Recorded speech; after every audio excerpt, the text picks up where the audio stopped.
So the movie opens up with the Harvey mandate. I'm glad you're dead, motherfucker. Like Scary Movie 1, it's used to establish the main spoof, Ringu, and also steals jokes from its pat. I wish I had your shaved pussy. Nobody's getting Snowball. I love to stroke your pussy, cat. I know. Muffy likes it too. The opening's alright, it emulates the tone of Scary Movie 2, but I hate how it's just bimbos bimboing about, like Scream 4. I feel like I'm watching a porn parody instead of a Zaz parody. Hi, Mom. Wait, I thought it was in the good timeline. Get me out, get me out, get me out! Like, if this was just a Golly Pop version of Ringu with characters from Clueless, I would probably like this more. They die, by the way. No shit. I love you, Katie!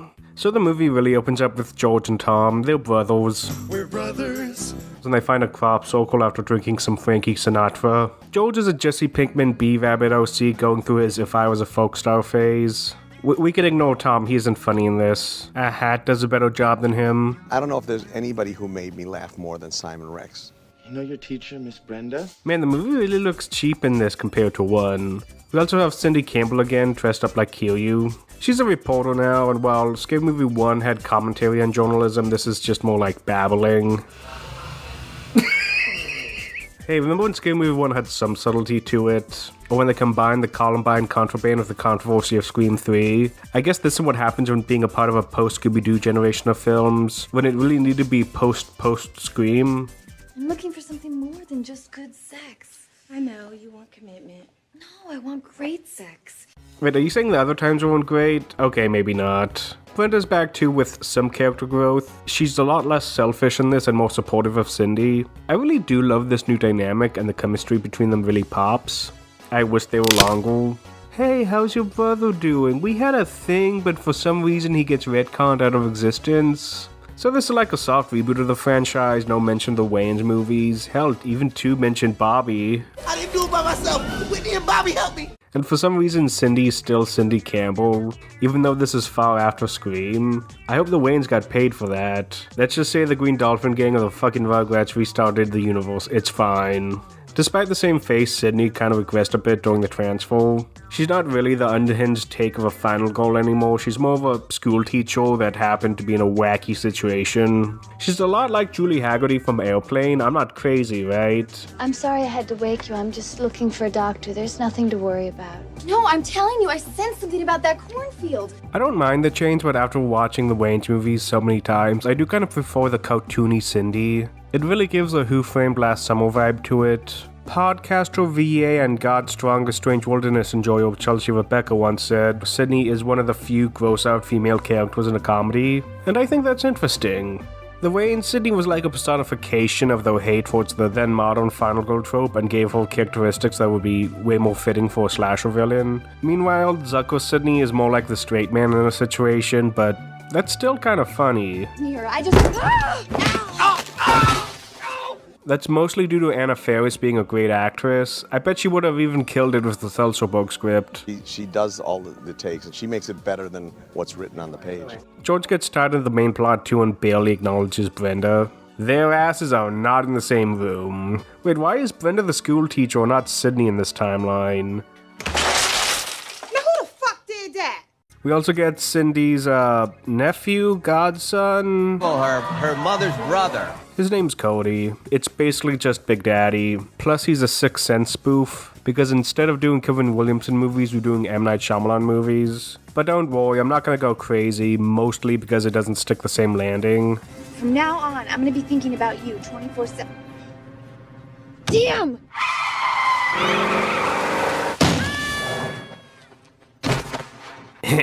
Child abuse funny. One of the few things High Anxiety got right that it was able to parody a director's entire career, their cliches and everything in between. Then Scary Movie 3 picks like half of M. Night Shyamalan's movies and just half-asses it. Also, Scary Movie 1 already did a Sixth Sense spoof, so it's kind of playing with anger here. Sure, let's have imaginary beef with M. Night. He risked his own career for a fairy tale on one. This is like a moment from a horror movie. It's precisely the moment where the mutation or beast will attempt to kill an unlikable side character. Actually, I think it might be because Harvey had beef with M. Night over Wide Awake for Miramax, which, no, isn't an Insomniac thriller you slept on. It's a non-school kids movie with, horny kids, what the fuck? Harvey deserved to die after this. Motherfucking Fun Size 2. Speaking of which, my dumbass always thought the priest was really into Sydney when I was a kid. What's up with this series and dirty priests? Again, you know, the pedophile priest jokes, enough with those. I think so. My 8-year-old brain was blocking a lot of stuff from this trilogy, mostly the Sean stuff. Speaking of Sean, we also have the bootleg Waynes here too, Kangaroo Jack and Koala John. The whole stick is this weird stoner conversation thing. How the hell do you wake up dead? Because you're alive when you go to sleep. So you telling me that you can go to bed dead and wake up alive? Their spit can make you sleep, but not die. It's fine, I guess, but I wish it delved more into criticizing the dumb horror movie rules. Like, what if I say Candyman 4 times and then a week later I say it again? This is some Men's-Eye shit. Actually, never mind, Harvey would have turned Candyman into a gangster boogeyman or something. I love Brenda's hat in this, it's so cute. Something bad is heading my way, like when you see an Asian person behind the wheel of a car. Oh no, foreshadowing. Anyway, the two stooges here are pointless. They just hang out with George and do nothing else. I'm positive Zucker heard the name Shorty from the other movies and was like, height jokes, got it.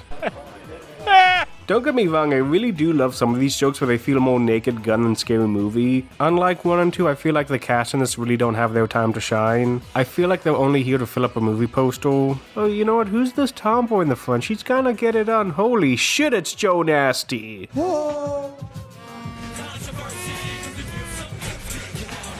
Now for the big L of the movie, where it takes shots at 8 Mile, a popular movie at the time. This really doesn't fit into Scary Movie, plus Eminem was on the soundtrack to one of them. Is it because he's from Detroit and we gotta repeat the Fistful of Yen joke? Hey yo, don't fuck with Detroit, 2 great Jameses came from there! This movie also shows its Joey cracks and the limitations it has without the Wayans. The 2 biggest issues to Zucker and Scary Movie would be the cameos, and it's just white people trying to be like the Wayans. Oh, stewardess. I speak jive. Oh, good. Scary Movie 3 is from the far side of what a Zucker-style comedy should be like when compared to Top Secret or Kentucky Fried Movie. It's like Hot Shots, where Scary Movie 3 tends to focus more on the cameos. I loved you in Wall Street! The Wayans did have cameos too, but it had more depth than just showing Mos Def. Like, Coach Klein was in Scream, so it made sense for his Happy Day co-star to be in the parody. Like, what's the joke with Ja Rule being in the grassy knolls? It would probably make more sense if Eric B. was president. He was great. Ja Rule was Ja wonderful. Rule, a pleasant surprise. How really like comedy terrific. chops. We should bring him back. Yes. Also, if we get streamers and Doofy fucking Noomy in Scary Movie 6, I'm losing my goddamn mind. Judge Cameo present. Who speaks for the defense? We get Simon Cowell in this too because, I don't know, Scooby-Doo shit and American Idol. I'm not a Bling era guy, but besides Fat Joe, I don't know who the fuck anyone is. Who's gonna walk through the door next, Parappa the Rapper? How about using more rappers that are more common in the acting field like Nas or DMX? Oh wait, there's some pretty bad belly flops. I'll allow Wu-Tang because it's fucking Wu-Tang. I would also allow Children of the Corn too because that makes more sense. Everybody wants to get involved in everyone else's problems. Exactly. No Drama with a comma. For comedy, I think this would make more sense if you had someone like De La Soul, Mr. Love Goggles, or JD. Or even ones that were in scary movies like Busta Rhymes. Yeah, like true gangsters, I guess they only pick the ones with mass appeal. I just realized most of these cameos aren't even like funny at all. I guess Zucker never saw the Cannibal Cannabis classic How High. And only in a movie like Scary Movie 3 could you cross these worlds. I think the real reason why they're doing this is because they want the core audience from 1 and 2 back for 3. I'm white, and I'm capitalizing on a trend that's currently rising. Mix it with Curly and Larry and Moe. Hey, yo! Wait, where was I? Oh yeah, the second topic, yeah. I'll see you later. Bye. Yo, what's up, B? How you feeling? What's going on, yo? Let's bounce, son. So like Cynthia the Doll, Zucker tried imitating black culture. I don't find it a coincidence that a mostly black-written and directed franchise just so happens to be full of random cameos the moment they left. Are you telling me rappers so happened to cameo like that? No, he orchestrated it. Harvey! The Wayne scary movies were closer to Harlem than Melrose Place in terms of the commentary and vibe. Now it's turning into Malibu with this Most Wanted shit as a selling point. His ass ain't Bobby Caldwell. Bobby Hoboken? Maybe.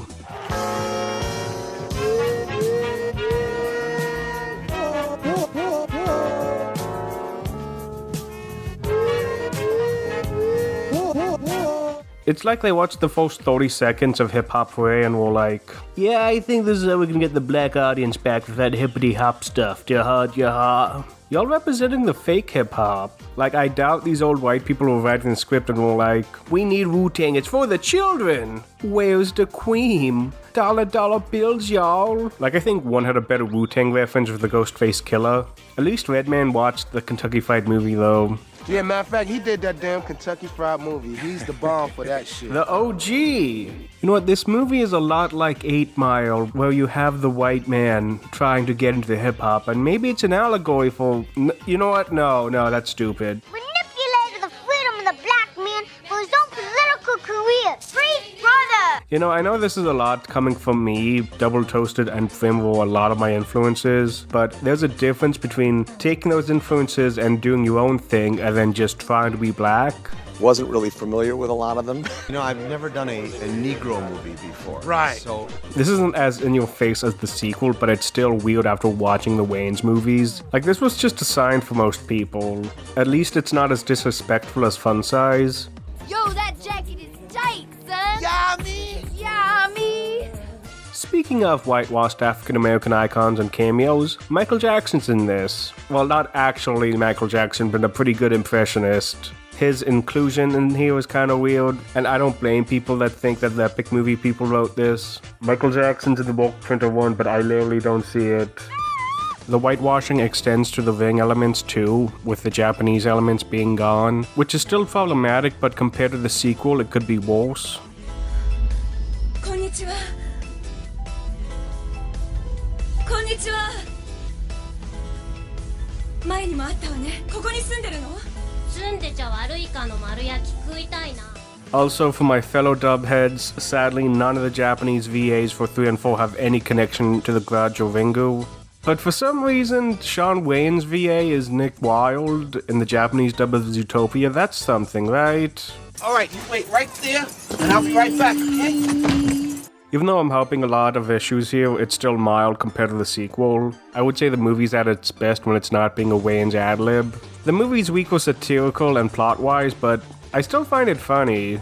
Like, Scary Movie 1 is kind of hard to recommend, and 3 is kind of a crowd pleaser, depending on the cut. Like, 1's a lot more subtle, where Scary Movie 3 is more like dumb fun. Scary Movie 1 was lightning in a bottle in terms of its humor, satire, and deep cuts. And I'm glad Scary Movie 3 tries being its own thing instead of chasing the wind. Plus, I see Scary Movie 3 as more of a follow-up to Naked Gun instead of a Wayans continuation. Like, most of my negativity is coming from me watching Scary Movie 1 and 2 a lot, and not seeing Scary Movie 3 as its own thing, or seeing it more like a successor from Airplane to Naked Gun, where it trades its subtle highbrow jokes for more dumb, but still fun jokes. I hear if you pause it just right, you can see Leslie Nielsen's penis. Plus, if this movie wasn't funny and it was just David Zucker being like, see, it was all my ideas, I'm the genius here, then yeah, I would probably rip it a new one. Yes, you did. Go get my heroin and my hypodermic needle, bitch! I can kind of forgive the first act because they mostly ditch the 8 Mile shit after this scene, plus it has a fun payoff at the end. And I just love George, man. He's just like a Mary Steve to Sydney, but for this film it works. It's really rare for a comedy where the main character is funny by themselves, the love interest is funny by themselves, and when put together it's like the best shit ever. Simon Rex is a great addition to the series, and he's like one of the best parts of the movie. So I remember doing scenes with her, and I would just crack up, like in the middle of the take, because she'd just give me this look, and I'd just die. Simon's great. When he plays George, he's so sincere and sweet, and his eyes get so wide, and he's kind of like... He's a really good mix between Ghostface from the first movie and the Naked Gun direction the series was going into. Plus, with his screaming scenes, he really reminds me of Cindy from the Wayans movies. Died a horrible, painful death! Gone! No, you got the wrong guy. No! Yep, it's not Bobby. Not to downplay Anna Faris, she did a great job carrying the movie, and I'm glad these movies do focus on her a lot more. My criticism's still valid, and I'm not excusing the racism from this movie, it's just, it's very light now compared to what the sequel is like. Then we nuked them. That's what they turned into a real country. Alright, back to the movie. So we got this scene between Sydney and Brenda, where it's a good mix of Zaz humor and Wayans writing. And it copies a few cutscenes from Scary Movie 2. It's very nice for David to not have an original idea for the movie. Anyway, the main villain shows up. Sadako, or her localized name, Tabitha? Oh, come on, not even a Sadie. So Tabby, it's like I'm talking to a cat. Tabby! Anyway, Tabby jumps out of the TV screen and Brenda barely moves.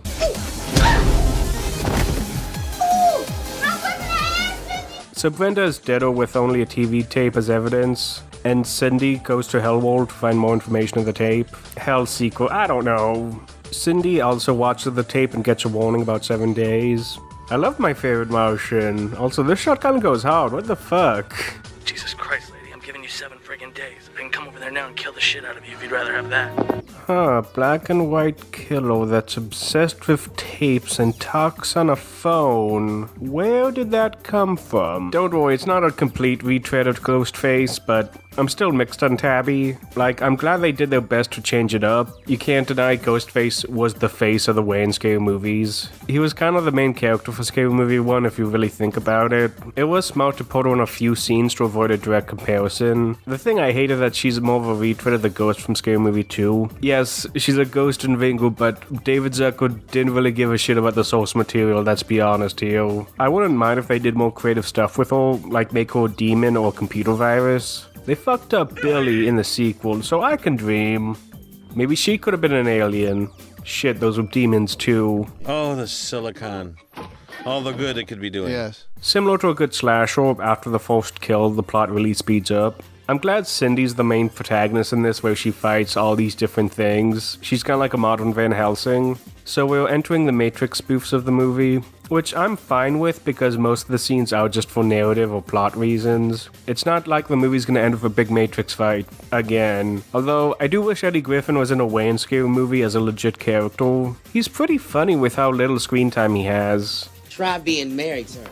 I care shit about women I ain't slept with yet. We also find out the tape is powered by a forsaken child. Damn, Cindy's apartment really reminds me of the one from Final Destination 2. Cody and I were playing a fun game, and then I looked down and... Also, George fucks up and gives Cody the Ving disease. The phone guys know Dave Sheridan, and he's like Bentley from Sly Cooper. I'm calling from Reader's Digest with a fantastic offer for Cody. Now Cindy has a big reason to stop the tape, except she would still die first, and using the tape to raise tension is kind of stupid. Which, yes, was a plot point in Ring and Ringu, but again, I don't think a parody should copy all the beats to raise tension if it doesn't make sense in the parody. The course isn't exchangeable between people like the actual movies. Like, the relationship right from the start doesn't really mean anything. If the relationship was more Bubble Boy or Waddle Boy, where Cindy is comedically overprotective, that would make more sense and still have humor to it. Also, having the Grudge tape be a weird Adult Swim bumper would be funny too. It's fine, I guess. They do handle the sign elements better with the dead wife flashback.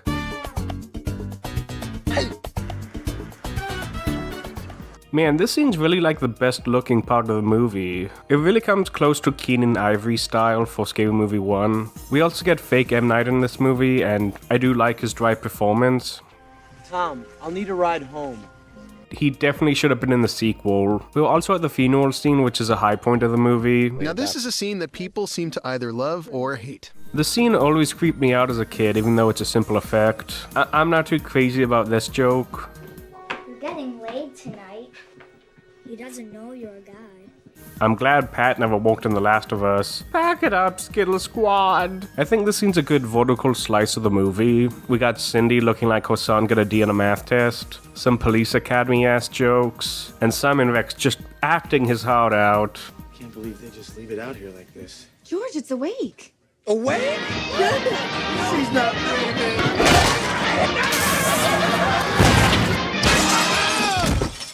That's it!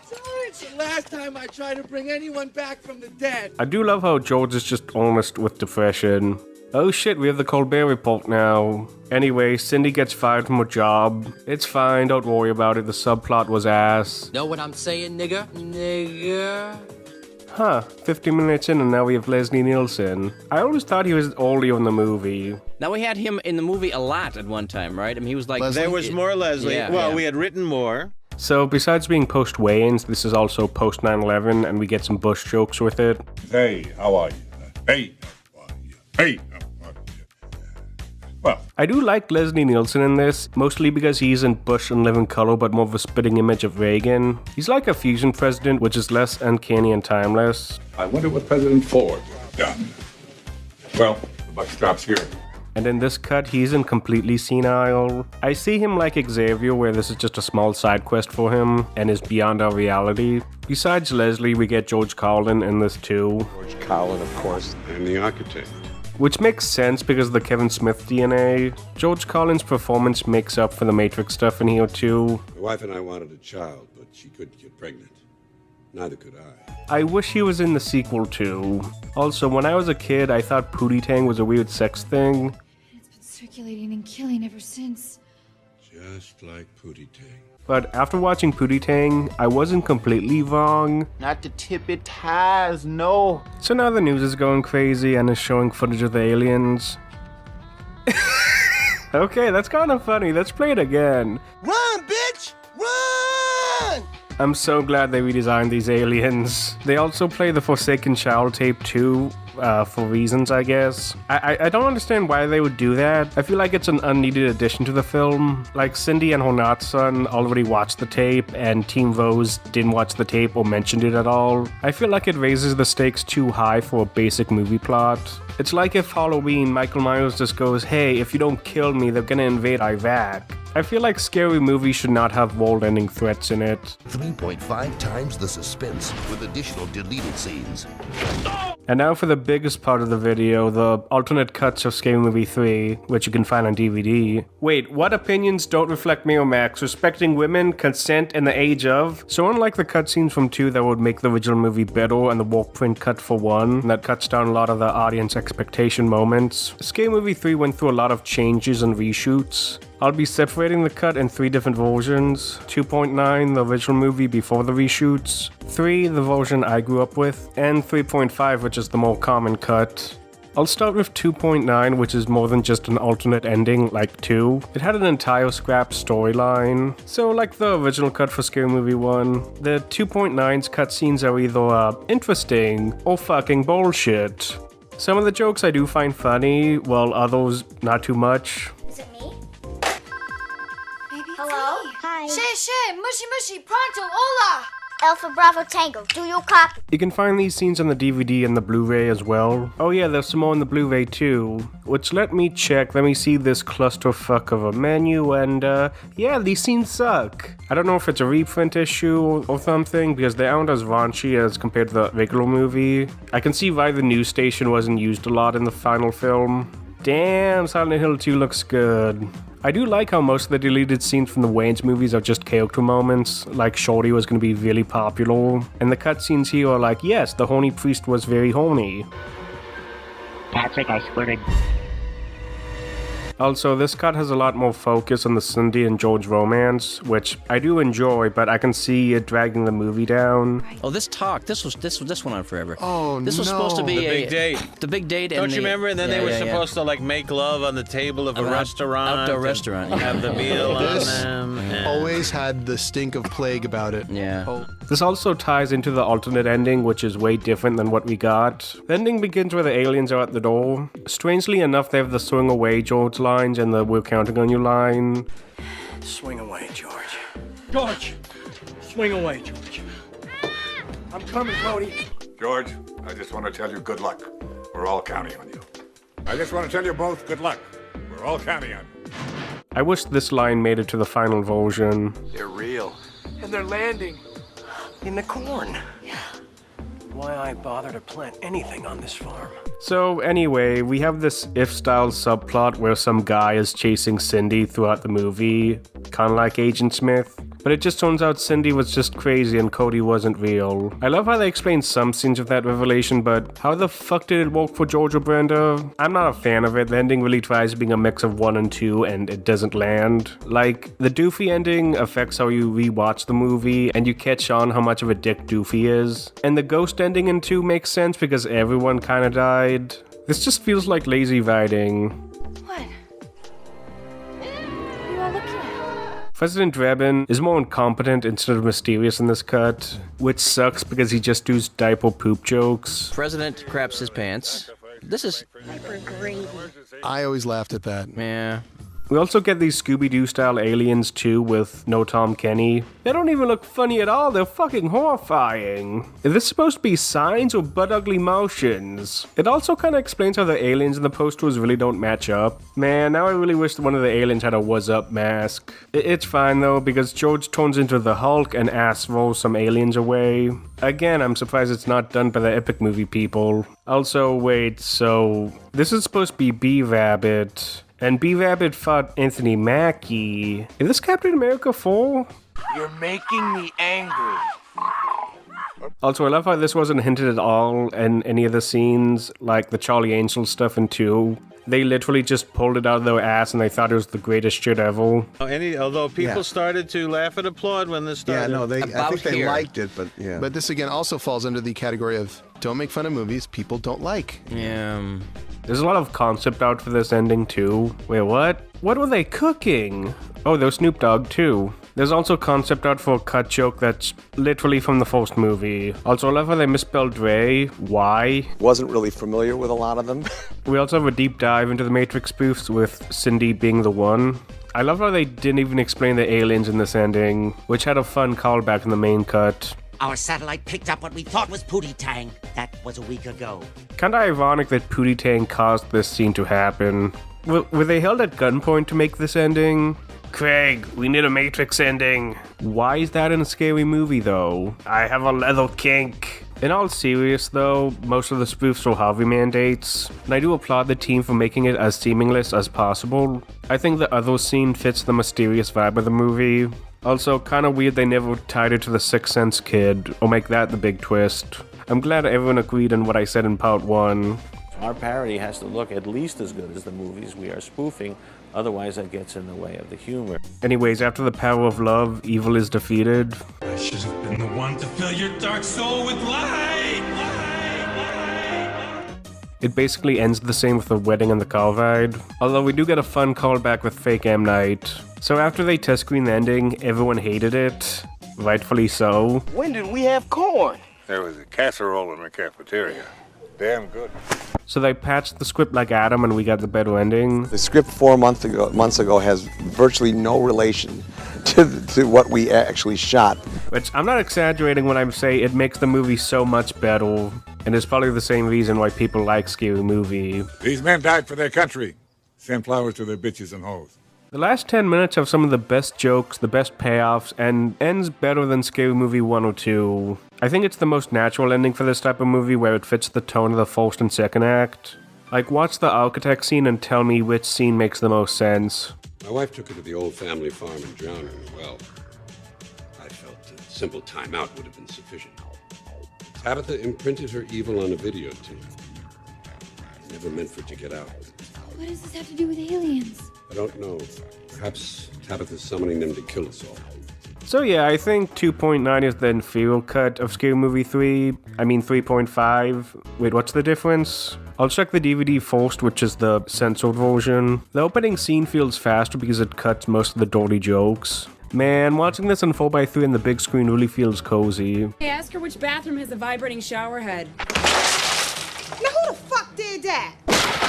I see you kneeling in dog shit. What? Holy shit, this is unlocking a lot of memories. I thought they were all bleeped out. Did this cause any damage to me as a kid? Okay, you got Tommy, Chucky, cunts, fucking bum, fucking a drug cartel. No. Celebrate a fucking Dutch holiday now. What's the difference between the unrated cut? Wait, 76 seconds? Are you fucking kidding me? Ah, fuck it, I'll play most of the cut jokes. You want a guy that's gonna hit that thing hard, like bam, bam, bam, bam, and then flip you over and come at you from the other side? Could you rub this lotion on his little bottom? And then he'll look at you like he gonna cut you. If I hadn't raped and mutilated that exact mulatto hitchhiker. I've been cleaning after this dumbass cracker Giggins for 10 years, but I've been waxing his bitch's ass for 12. No, I think... Simon, if I hadn't been caught in that exact motel room with those exact two boys. Simon. Cody. If I don't end up on all fours with some anonymous guy, or drink an ass load of Cristal and have to sleep one off in the dumpster behind the Sizzler. Brenda, you're so romantic. I guess. I ride that hoe like your mama rides the bus. I think they want to eat me. Did I say stop drawing? Did I say stop drawing? I do prefer 3 over 3.5. It cuts out most of the longer jokes, especially the It's Pat joke. And it has the same bite as the other movies. It doesn't feel noodled down. Here's a movie that makes jokes about pedophiles. It has dismemberment, but that's PG-13. Like, I should talk about the ratings a bit. The Wayans movies were almost gonna be NC-17, but for the Zucker movies, I'm kinda glad they went with the PG-13 rating. Don't let the unrated label trick you. Fucking Maisie was unrated. And for 3, the downgrade kinda works in its favor. It made 3 rely more on classic jokes and more physical comedy without turning it into a complete cartoon made for kids. This movie is more made towards high schoolers than college students, and I think that's a good pace for the series. Like, the Wayans movies were a great encapsulation of that late 90s edgy humor, and I feel like if Zucker tried doing the same thing with 3, it would literally just be like a dumbed down version of 1, and just being edgy for the sake of edgy. Also, digging up the DVD gave me this MCU-ass logo. Certain rules that one must abide by in order to survive a horror movie. Stop using the scene if it's not in the DVD! Okay, back to the main ending. We get some good visual jokes in this. I wonder if these jokes inspired Little Man. Also, Canon George has some weird character development in this. Like, yeah, it's supposed to be a joke in the next scene, but it's kinda serious. Family. That's just what I've been running away from. I hope that doesn't happen in the sequel. That's because you're an idiot. Like, this scene does a great job of mixing character development and humor. She thought, hey, I never tasted crystal meth, so she did just a little. That kid would have been a great live-action Jimmy Neutron. We also get this Evil Dead joke and a nice fake-out too. Post-credit thought. I mean Texas Chainsaw Massacre. It's crazy how 3 was so close to the remake. It would be crazy if we had an Evil Dead spoof that was really close to an actual Evil Dead movie. I do appreciate how simple the location is for the third act. It's not like we're going up and down and this and that like Scary Movie 2. What was the point of that? Just to do a Hannibal spoof with an actor from the Hannibal movies? I do like this callback to Airplane and how The Ring 2 basically copied this ending. Anyway, evil is defeated and we have this nice marriage scene. Ah, that's very subtle. Damn, we're hitting Hereditary level of visual storytelling. I love how even though this is a cliche from the era, they were able to put some dark twists in it. I see London, I see France, I see you try doing the necromancy dance. I just noticed they barely shared screen time in the movie. Hell, they barely shared screen time in the sequel too. I also love this friendlier take on the ending from 1 and 2.